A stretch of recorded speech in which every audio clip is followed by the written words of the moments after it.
जय हिंद दोस्तों। एग्ज़ाम की पॉइंट में एक बार फिर से आप सभी का स्वागत है।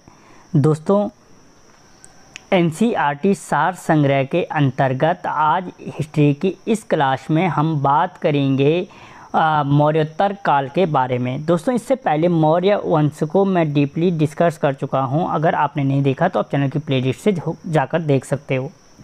दोस्तों, यहां पे कोई भी क्वेश्चन है उसको डीपली एक्सप्लेन किया जाएगा। तो देखते हैं दोस्तों, आज का जो पहला क्वेश्चन है, प्रथम ईरानी शासक। क्वेश्चन क्या है कि दोस्तों, जो प्रथम ईरानी शासक था, प्रथम ईरानी शासक जिसने भारत के कुछ भाग को अपने अधीन कर लिया था, वो कौन था? तो दोस्तों, जो प्रथम ईरानी शासक था जिसने भारत के कुछ भागों पे अधिकार किया था, वो था डेरियस प्रथम। कौन था? डेरियस प्रथम। दोस्तों, इसी डेरियस प्रथम को दारा प्रथम भी कहा जाता है। क्या कहा जाता है? दारा प्रथम के नाम से भी इसी डेरियस प्रथम को जाना जाता है। और दोस्तों, जो डेरियस प्रथम था, जो फारसी साम्राज्य से संबंधित था। ठीक है, तो किसने कहा कि यहाँ पे ईरानी शासक ने अधिकार प्राप्त किया? तो वो हेरोडोटस ने कहा था। किसने कहा था? हेरोडोटस ने कहा था। जो इतिहासकार हेरोडोटस था, हेरोडोटस ने कहा था कि यहाँ पे डेरियस प्रथम ने क्या कहता है, जो सिंधु घाटी कुछ हिस्से पंजाब तक अपना अधिकार प्राप्त कर लिया था। अगला क्वेश्चन, कुषाण शासक कनिष्क का राज्याभिषेक किस सन में हुआ था? दोस्तों, कनिष्क के राज्याभिषेक के बारे में अलग अलग मत थे, लेकिन जो कनिष्क की राज्याभिषेक की तिथि थी वो 1960 में। कब बोला मैंने? 1960 में आयोजित पुरातत्व विभाग ने जो सम्मेलन आयोजित किया उसमें 78 ईस्वी को स्वीकार किया गया। यानी जो कनिष्क का राज्याभिषेक हुआ था वो 78 ईस्वी में हुआ था। और 78 ईस्वी से ही दोस्तों शक संवत का आरंभ माना जाता है। अगर पूछा जाए कि शक संवत का आरंभ किस ईस्वी में हुआ था, तो दोस्तों कब हुआ था? 78 ईस्वी में ही शक संवत का आरंभ हुआ था। अगर दोस्तों इसके अलावा पूछा जाए कि कनिष्क ने कौन सी उपाधि धारण की थी, तो याद रखना कनिष्क ने केसर याद रखना। ठीक है, केसर और सीजर की, या सीजर भी बोल सकते हैं, सीजर की उपाधि धारण की थी। केसर बोलो, सीजर बोलो, की उपाधि धारण की थी। और जो इसकी राजधानी थी वो पहले पेशावर में थी और दूसरी राजधानी मथुरा में थी। कनिष्क की राजधानी किस वंश का था? कुषाण काल का। अगला क्वेश्चन, द्वितीय अशोक किसे कहा जाता है? दोस्तों, एक अशोक के बारे में तुम अशोक महान के बारे में तुमने मौर्य काल में पढ़ा। अब द्वितीय अशोक किसे कहा जाता है? तो दोस्तों कनिष्क को ही द्वितीय अशोक के नाम से जाना जाता है। जो कनिष्क था वो कुषाण वंश का महानतम शासक था। किसका? कुषाण काल का। ठीक है, और इनकी जो प्रशासनिक व्यवस्था थी, इसी कारण इसे इतिहासकार क्या कहते हैं? द्वितीय अशोक के नाम से पुकारते हैं। ठीक है दोस्तों, जो रोमन सम्राट होते थे उस टाइम पे, उन्हीं की भांति कनिष्क ने क्या किया? केसर या सीजर की उपाधि धारण की थी।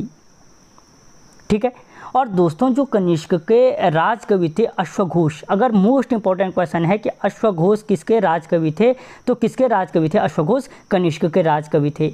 ठीक है, तो क्या किया था? बुद्ध चरित्र। अगर पूछा जाए कि बुद्ध चरित्र की रचना किसने की थी, तो अश्वघोष ने की थी।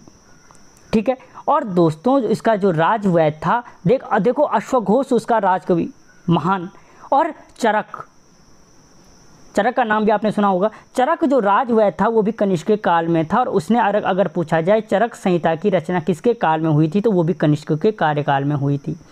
और कनिष्क के शासनकाल के दौरान ही बौद्ध धर्म की महायान और हीनयान शाखा का विभाजन हुआ था। अगला क्वेश्चन, मोस्टली जितने फैक्ट बन सकते थे वो यहाँ पे बता दिया। अगला क्वेश्चन, किस चीन सेनापति ने कनिष्क को पराजित किया था? दोस्तों, जो चीनी सेनापति था पांचाऊ। कौन? पांचाऊ। उस पांचाऊ ने क्या किया था? कनिष्क को पराजित किया था। चीनी जो इतिहासकार हैं वो मानते हैं कि पांचाऊ ने क्या किया था? कनिष्क को पराजित किया था, उसके राज्य पर आक्रमण कर दिया था, परंतु कनिष्क क्या हुआ? असफल हुआ। कनिष्क ने आक्रमण किया, लेकिन तब भी क्या हो गए? हार गया। अगला क्वेश्चन, भारतीयों के लिए महान सिल्क मार्ग किसने आरंभ करवाया था? दोस्तों, जो सिल्क मार्ग था, रेशम मार्ग था, रेशम मार्ग की शुरुआत भारतीयों के लिए किसने कराया था? तो वो भी कुषाण वंश के महान शासक किसने कराया था? कनिष्क ने कराया था। किसने? कनिष्क ने कराया था। ठीक है, कि जो मध्य एशिया से गुजरने वाला व्यापारिक मार्ग था चीन को, जहाँ से क्या होता था? सिल्क का व्यापार होता था, रेशम का व्यापार होता था, उसको किसने किया था? कनिष्क ने शुरू कराया था। ठीक है, अगला क्वेश्चन, किस वंश के साम्राज्य की सीमाएं भारतीय महाद्वीप के बाहर तक विस्तृत थी? दोस्तों, भारतीय महाद्वीप तक के बाहर तक विस्तृत थी कुषाण वंश की सीमाएं। किस वंश की? कुषाण वंश की सीमाएं थी जो भारतीय महाद्वीप के बाहर तक स्थित थी। ठीक है, जिसको कहा जाता है कि उत्तर में उसकी सीमाएं जो कुषाण वंश था तुर्फान से कश्मीर से लेकर विंध्य पर्वत से लेकर अफगानिस्तान तक फैला हुआ था। अगला क्वेश्चन, कौन सी कला शैली भारतीय और यूनानी का मिश्रण है? दोस्तों, जो भारतीय और यूनानी कला शैली का मिश्रण है वो है गांधार कला शैली। कौन सी है? गांधार कला शैली भारतीय और यूनानी कला शैली का मिश्रण है। दोस्तों, इसे यूनानी, बौद्ध, इंडो ग्रीक या ग्रीक रोमन भी कहा जाता है। जो अगर पूछा जाए कि गांधार कला शैली को किस नाम से जानते हैं तो ग्रीक रोमन या इंडो ग्रीक के नाम से जाना जाता है। ठीक है, और दोस्तों, इस कला शैली का प्रमुख संरक्षक थे शक एवं कुषाण शासक थे। जो शक थे और कुषाण थे, उन्होंने ये क्या किया था? इस गांधार कला शैली को संरक्षण प्रदान किया था। अगला क्वेश्चन, कनिष्क की राजधानी थी। दोस्तों, जो कनिष्क की राजधानी थी, मैं शुरू में बताया था पुरुषपुर में क्या थी इसकी राजधानी थी, जिसे पेशावर के नाम से भी जाना जाता है। इसकी प्रथम राजधानी थी पुरुषपुर में। और दोस्तों, जो द्वितीय राजधानी इसने अपनी बनाई थी वो मथुरा में बनाई थी। कहाँ पे बनाई थी? मथुरा में। अब इसने अपनी दूसरी राजधानी बनाई थी। दोस्तों, याद रखना, कनिष्क ने जब कश्मीर पर विजय प्राप्त की थी तो वहाँ उसने क्या किया? कनिष्कपुर नामक नगर बसाया था। ठीक है, अगला क्वेश्चन, मिलिंद पन्हो क्या है? दोस्तों, जो मिलिंद पन्हो था वो क्या था? तो वो एक बौद्ध ग्रंथ है। क्या है? मिलिंद पन्हो एक बौद्ध ग्रंथ है जिसकी रचना अगर पूछा जाए कि मिलिंद पन्हो बौद्ध ग्रंथ की रचना किस भाषा में की गई है? तो दोस्तों, याद रखना, पाली भाषा में की गई। किस भाषा में की गई? पाली भाषा में की गई है। ठीक है, अगला क्वेश्चन, काव्य शैली का प्राचीनतम साक्ष्य किसके अभिलेख में मिलता है? दोस्तों, कोई काव्य शैली का प्राचीनतम साक्ष्य हैं वो मिलते हैं रुद्रदामन के अभिलेख में। और दोस्तों, जो जूनागढ़ अभिलेख है, जूनागढ़ अभिलेख किससे संबंधित है? रुद्रदामन से। अगर पूछा जाए कि जूनागढ़ अभिलेख किस भाषा में लिखा गया है तो किस लिपि में लिखा गया है? तो ब्राह्मी लिपि में लिखा गया है। और अगर भाषा पूछे तो संस्कृत भाषा में लिखा गया है। जो जूनागढ़ अभिलेख है वो क्या है? ब्राह्मी लिपि और संस्कृत भाषा में लिखा गया है। जो कहाँ से प्राप्त हुआ? गुजरात के गिरनौर पर्वत से प्राप्त हुआ था। गिरनौर पर्वत से प्राप्त हुआ, जो कहाँ पे? आपके गुजरात में स्थित है। ठीक है, किसने कराया था? तो रुद्रदामन ने लिखवाया था। अगर दोस्तों कभी पूछा जाए कि सुदर्शन झील का जीर्णोद्धार किसने करवाया था गुजरात की, तो वो भी रुद्रदामन ने करवाया था। ठीक है, किस काल में की गई थी इसका निर्माण? मौर्य काल में निर्माण किया गया था सुदर्शन काल का, इस सुदर्शन झील का। ठीक है, अगला क्वेश्चन, किस वंश के शासकों ने ब्राह्मणों को कर मुक्त ग्राम देने की प्रथा? जो ब्राह्मणों को कर से मुक्त भूमि या गांव दान देने की जो प्रथा थी वो किसने शुरू की थी? तो दोस्तों वो की थी सातवाहन वंश ने। किसने की थी? सातवाहन वंश ने। जो ब्राह्मण और बौद्ध भिक्षु थे उनको कर मुक्त ग्राम देने की जो प्रथा थी वो सातवाहन वंश ने क्या की थी? शुरुआत उसकी की थी। और दोस्तों, जो अगर पूछा जाए सातवाहन वंश की स्थापना किसने की थी, तो याद रखना सिमुक ने की थी। किसने की थी? सिमुक ने इस सातवाहन वंश की स्थापना की थी। ठीक है,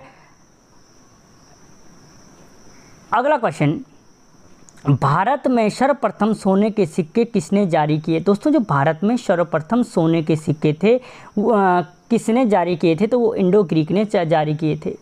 ठीक है, सर्वप्रथम इंडो ग्रीक शासकों ने क्या किए थे? लेख वाले सिक्के, ठीक है, लिखने वाले जिन पे कुछ लिखा हो, और सोने के सिक्के जारी किए थे। दोस्तों, इसके बाद जो कुषाण शासक था विमकट फिसस था, उस विमकट फिसस द्वितीय ने भी क्या किए थे? सोने के सिक्के जारी किए थे। जबकि अगर दोस्तों पूछा जाए कि सर्वाधिक स्वर्ण मुद्राएं किस काल की प्राप्त होती हैं, तो वहाँ तब आंसर आता है सर्वाधिक जो स्वर्ण मुद्रा प्राप्त होती हैं वो गुप्त काल की प्राप्त होती हैं। किस काल की? गुप्त काल की प्राप्त होती हैं। अगला क्वेश्चन, राजा खारवेल किस चैंदी वंश का महानतम शासक था? दोस्तों जो राजा खारवेल था वो कलिंग किस युद्ध के किस वंश का? जो कलिंग है वर्तमान में कहाँ पे है? उड़ीसा में। उस चेंदी वंश का क्या था? महानतम शासक था राजा खारवेल।